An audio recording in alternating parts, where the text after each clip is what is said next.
Essa é a turma que deu entrevista coletiva na reunião, né? Então tá lá o Cajado, tá lá o Aguinaldo Ribeiro, tá o Pacheco, tá o Lira, tá o Haddad e tá o Elmar Nascimento. Agora vamos ver quem é que estava com eles na reunião? Ontem, eu fiquei muito impactado ontem, porque ontem de manhã, na casa lá daquele grandão que vocês estão vendo ali, do Rodrigo Pacheco, o presidente do Senado, houve uma reunião para definir, para fechar o arcabouço, para definir as bases do projeto da reforma tributária, então espere o que vem pela frente, e para ver se os juros podem cair um pouquinho ou não. Eu até brinquei, finalmente gente séria reunida para definir o futuro do Brasil. É impressionante essa reunião, vocês estão vendo lá o Haddad, ele foi um dos principais protagonistas da reunião, só tinha homem branco, rico, milionário, conservador. E eles estavam lá, que perdeu as eleições. Todos os que estavam lá, exceto o Haddad, perderam as eleições. Todos. Talvez mais um só não tenha perdido, não sei. Todos perderam as eleições. Mas eles é que estão resolvendo o destino do país. Então, estavam nessa reunião ontem na casa... essa reunião foi mais importante, essa reunião, presta atenção, do que a votação da noite, porque a votação da noite foi só a obediência à decisão dessa reunião que definiu deu o desenho final do arcabouço. Olha quem estava na reunião. Vocês estão vendo aí. Lá, o Cláudio Cajado, ele. Depois dele, o Aguinaldo Ribeiro, do PP, dois do PP da Paraíba, que é o líder da maioria, o Pacheco, o Lira, o Haddad e aqui o Elmar Nascimento, que é o líder do União Brasil na Câmara dos Deputados. Este que é o inimigo mortal do Rui Costa, que era para ser ministro, não foi ministro e tem feito o governo sofrer tanto lá na Câmara dos Deputados. Poderosíssimo, o segundo homem mais poderoso da Câmara dos Deputados. Ele é que organizou, ao lado do João Camargo, eu já falo do João Camargo daqui a pouquinho, organizou esta reunião de ontem. Essa é a turma que deu entrevista coletiva na reunião, né? Então tá lá o Cajado, tá lá o Aguinaldo Ribeiro, tá o Pacheco, tá o Lira, tá o Haddad e tá o Elmar Nascimento. Agora vamos ver quem é que estava com eles na reunião? Olha isso aqui, gente. Só tem homem branco e milionário. Vamos lá. Campos Neto, pois é, o presidente do Banco Central estava lá. Por isso que esse nossa chamada hoje, né? O presidente do Banco Central estava lá definindo o arcabouço fiscal, que é algo que é absolutamente, é até ilegal. É até ilegal a presença dele. Quer mais? Olha quem estava ao lado. Olha quem estava ao lado e é um dos co-organizadores da reunião. Isso é brincadeira, né, mano? Não é possível. Não, brincadeira. Ninguém menos que Fábio Faria, o genro de Silvio Santos, braço direito do Bolsonaro, o ministro das comunicações do Bolsonaro, ele, aquele último lá embaixo, que é o João Camargo, o Elmar Nascimento, foram os organizadores da reunião, gente. É brincadeira. Desculpa, mas... O pessoal não pode criticar. Bom, eu gostaria que as pessoas aqui defendessem que uma reunião desse grupo de homens brancos, ricos, milionários, que perderam as eleições, definam o futuro do país, né? O presente... Mauro, só um detalhe, né? Eu sei que você vai passar ainda aí a lista, mas estava lá definindo, né, como serão aplicados os recursos públicos para os mais pobres, esse indivíduo aí que está embaixo do Fábio Faria. Dá uma olhadinha em quem é. Pois é. Ninguém menos que o dono do Grupo Guararapes, da Riachuelo, Flávio Rocha, que quase foi candidato a vice do Bolsonaro em 2018. Bolsonarista de quatro costados. O mais reacionário possível dentro do empresariado brasileiro. Então, olha, o Fábio Farias, ele estava lá, não porque é ex-ministro do Bolsonaro, diga-se, porque ele é o gerente sênior de relações institucionais do BTG Pactual. BTG Pactual e CNN emplacaram 2 na reunião. Pois é, emplacaram 2 na reunião. Estava lá o Fábio Faria, gente. É inacreditável, mas estava lá.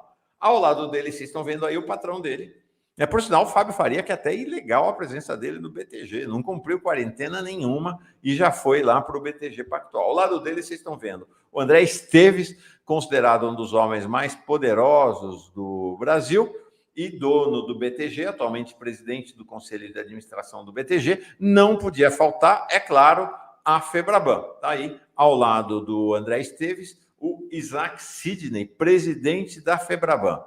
Esta figura à esquerda, na segunda fila, embaixo, sorridente, né? Vocês veem, eles têm motivo para sorrir, né? É o Lucas Callas. Gente, é inacreditável a presença desse Lucas Callas. Nós falamos dele mais de uma vez nos últimos dias aqui. Ele é o dono da mineradora Cedro. Já foi preso pela Polícia Federal. Está envolvido numa série infindável de escândalos em Minas Gerais. O último deles é porque simplesmente ele trouxe de Miami para o Brasil o Procurador-Geral de Justiça de Minas Gerais, o chefe do Ministério Público de Minas Gerais, o Jarbas Soares Júnior. Jarbas Soares Júnior, no bolso, está no bolso dele. Não, no bolso não, está no jatinho dele, vindo de lá. Foi preso por fraude, estava lá na reunião, todo falante, todo animado. Ao lado dele, o Flávio Rocha, o dono do grupo Guararapes, da Riachuelo, realmente um sujeito da extremíssima direita. Ao lado dele, outro bilionário, Benjamin Steinbrück, do grupo Vicunha, ao lado dele, pintando lá. Esse aí não sei se é bilionário, mas milionário com certeza é. O Rodrigo Maia estava batendo ponto ali, apareceu ele que andava meio sumido, ex-presidente da Câmara, ex-deputado federal. Embaixo, eu falei, teve o Haddad mais um, que talvez tenha votado no Lula. Tá aí, o Josué Gomes, o presidente da Fiesp. Ao lado dele, Ricardo Faria. Ricardo Faria é conhecido como o dono da Granja Faria, maior granja, maior criador, maior aviário do Brasil. Mas não é só isso, não. Ele hoje é o maior proprietário de terras do país. Simplesmente isso, o maior proprietário de terra do país. Ao lado deles, o Sanches, o Carlos Sanches, da MS, o grupo farmacêutico NC. Tem uma fortuna estimada em 14 bilhões de reais. E aí, para fechar a escala da reunião, o Rubens Menin, dono da MRV, que ficou bilionário com Minha Casa Minha Vida, fundou a CNN, que foi ao lado da Jovem Pan a dupla bolsonarista da mídia brasileira, e estava lá, dono do Banco Inter, e finalmente o João Camargo, presidente do conselho da CNN, então a dupla da CNN, a dupla do Banco Pactual, e ele é o fundador e dono do Esfera Brasil. O Esfera Brasil é um grupo de lobby que existe no Brasil, tipo o LIDE do João Dória, tem o Esfera Brasil, atualmente o Esfera Brasil muito mais eficiente e renomado do que o LIDE, com muito mais relações do que o LIDE, nesse universo do lobby empresarial. Ele, Fábio Faria e Elmar Nascimento foram os organizadores da reunião. Gente, é isso. Então, os destinos do Brasil ontem foram definidos por esta penca de homens brancos, derrotados na última eleição, milionários. Mas eu disse, ontem soltei assim, meio uma ironia amarga, né? Estamos agora tranquilos, né? Finalmente, gente séria definindo os destinos do país. Onde é que está o MST?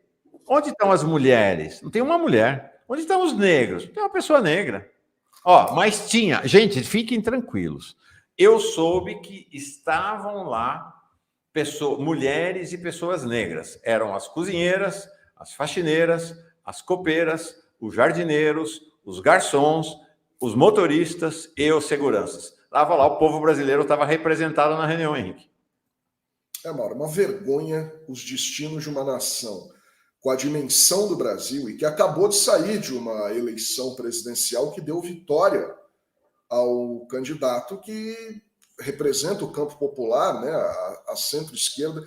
É uma vergonha que um país com essa configuração tenha seu destino selado e traçado por esse grupo aí de uma elite multibilionária que controla o país, né? E essa elite, não sei se propriamente essa na figura dessas pessoas, mas anteriormente uma elite semelhante, controla o país desde sempre, desde quando esse país não era um país e ainda era uma colônia explorada por um país europeu.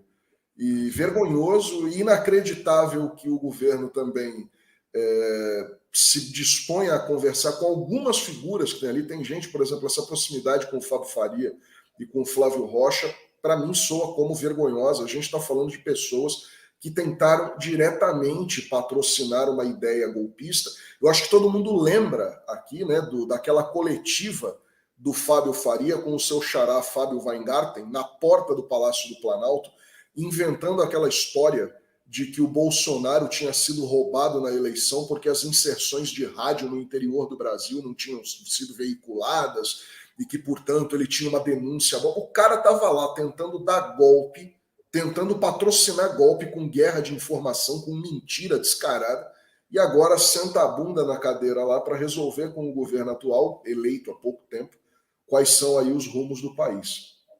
Esta reunião é o prosseguimento do 8 de janeiro.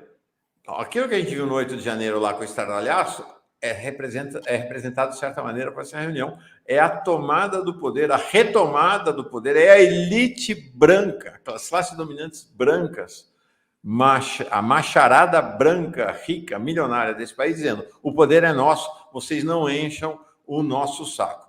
Isto foi essa reunião revoltante, realmente, que esta reunião foi esta reunião que deu as linhas finais para o arcabouço, pré-definiu o desenho da reforma tributária, e mais, na saída dessa reunião, é impressionante, é realmente impressionante, acho que é um escândalo que essa reunião tenha acontecido. Na saída da reunião ainda vieram o Rodrigo Pacheco e o Arthur Lira para dizer o seguinte: Lula, tem coisa que não dá para você mexer. Você não vai mexer. Não vai mexer. É proibido mexer. E aí o que eles disseram? Que o que já foi aprovado agora não pode, pelas duas casas, as reformas neoliberais não podem, são intocáveis. Como se fosse cláusula pétrea da Constituição.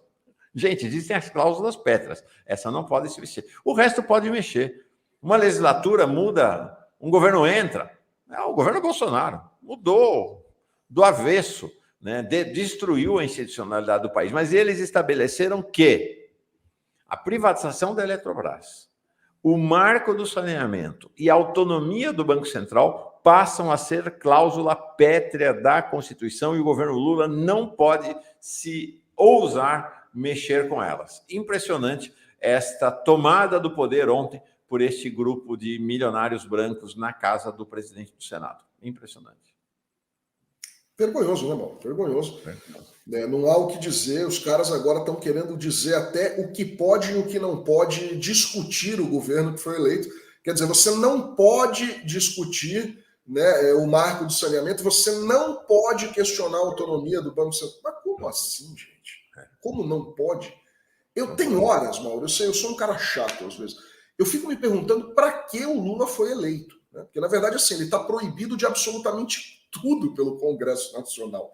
Ele não pode nem discutir pautas desse tipo, e a gente é obrigado a escutar esse tipo de coisa saindo da boca de uma figura como o Arthur Lira. Né? Isso é que é o pior de tudo. O Arthur Lira servindo de régua para dizer o que o governo pode e o que não pode. Um sujeito que até pouquíssimo tempo estava lá alinhado, sorridente, jantando bonitinho, sentando no colo do Bolsonaro e o Bolsonaro sentando no colo dele.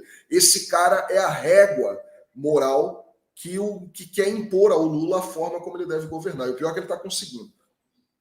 Ontem, ruralistas, mineradores, banqueiros e outros empresários multimilionários, ao lado de parlamentares do PP e do União Brasil, que eram os únicos parlamentares que estavam lá, e do PSD, desculpa, tem o Pacheco, do PP, do União Brasil e do PSD, definiram o futuro, o que seria o arcabouço fiscal e pretenderam definir o futuro do Brasil. Não tinha um parlamentar do PT, a única pessoa afiliada ao PT lá era o Haddad, mas que estava lá na reunião para ouvir e executar o que foi decidido. É realmente impressionante. Ainda tem gente que reclama: não, vocês estão criticando o governo Lula, não pode criticar o governo Lula. Gente,